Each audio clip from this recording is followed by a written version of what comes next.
नमस्कार. फक्त योजना या यूट्यूब चॅनलवर मी ओमकार सर्वांचं हार्दिक स्वागत करतो. संपूर्ण महाराष्ट्रामध्ये समाज कल्याण विभागांतर्गत किंवा विशेष ज्या योजना राबवल्या जातात याच्यामध्ये संजय गांधी निराधार योजना असेल तर अशा सर्वच लाभार्थ्यांसाठी एक महत्त्वाचा शासन निर्णय नुकताच महाराष्ट्राचं GRचं अधिकृत संकेतस्थळ आहे तर या ठिकाणी प्रसिद्ध झालेला आहे. सगळ्यांनाच मे महिन्याच्या पेन्शनची प्रतीक्षा आहे, पण हा GR देखील अतिशय महत्त्वाचा आहे. तर याच्यामध्ये लक्षात घ्या की हा GR जो प्रसिद्ध करण्यात आलेला आहे तो हयात दाखला संदर्भातला हा GR प्रसिद्ध करण्यात आलेला आहे. आपल्या स्क्रीनवरती हा GR पाहू शकता. तर याच्यामध्ये संपूर्ण महाराष्ट्रामध्ये संजय गांधी निराधार योजनेअंतर्गत जे लाभार्थी आहेत तर यांना दरवर्षी हयात प्रमाणपत्र म्हणजेच लाईव्ह सर्टिफिकेट आहे ते सबमिट करावं लागतं. तर या संदर्भात काही सायबर कॅफे असतील, काही ऑनलाईन कामं करून घेणारे असतील, ई सेवा या ठिकाणच्या माध्यमातून हे लाभार्थी आहेत ते सर्टिफिकेट घेत असतात. तर काही वेळा संबंधित जे लाभार्थी आहेत तर यांच्याकडून जास्त फी घेतली जाते, पैसे जास्त घेतले जातात.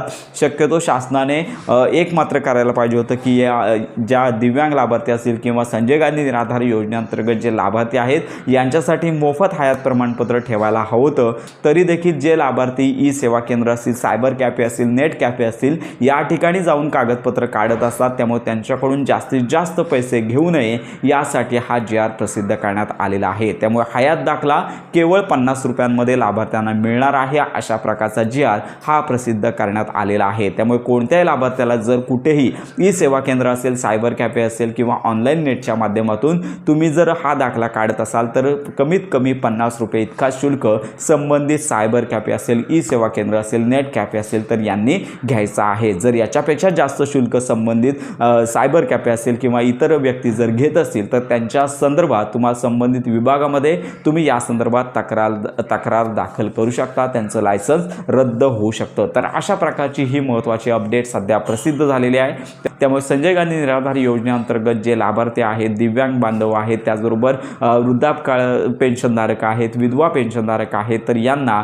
हयात सर्टिफिकेटसाठी कमीत कमी शुल्क 50 रुपये इतकं द्यावं लागणार आहे. तर अशा प्रकारचा हा अतिशय महत्त्वपूर्ण GR आहे आणि याचबरोबर अनेक लाभार्थी आहेत, दिव्यांग लाभार्थ्यांना मे महिन्याची पेन्शन आलीच आहे, पण उर्वरित जे लाभार्थी आहेत, वृद्धापकाळ पेन्शनधारक आहेत, विधवा पेन्शनधारक आहेत यांना मात्र अजून चालू महिन्याची पेन्शन आलेली नाही आहे. आमची पेन्शन कधी जमा होईल याच्याच सर्व प्रतीक्षेत आहेत. त्यामुळे अजून आपण माहिती घेतच आहोत. पेन्शन वितरणासंदर्भातली निश्चित तारीख नाही आहे, पण याच आठवड्यामध्ये पेन्शन वितरित होणार ही बाब खरी आहे. फक्त एकच की सर्वात प्रथम पोर्टलवरती नोटीस येईल आणि त्याच्यानंतर लाभ वितरण केलं जाणार आहे. त्यामुळे जोपर्यंत पोर्टलवरती नोटीस येत नाही आहे तोपर्यंत आपण निश्चित कन्फर्म तारीख सांगता येत नाही आहे किंवा सांगू शकत नाही. तर अशा प्रकारची अपडेट आहे. पेन्शन वितरणासंदर्भात आपण माहिती घेतच आहोत. नोटीस आल्यानंतर लगेचच माहिती पर व्हिडिओ आपल्या चॅनलवरती दिला जाणार आहे.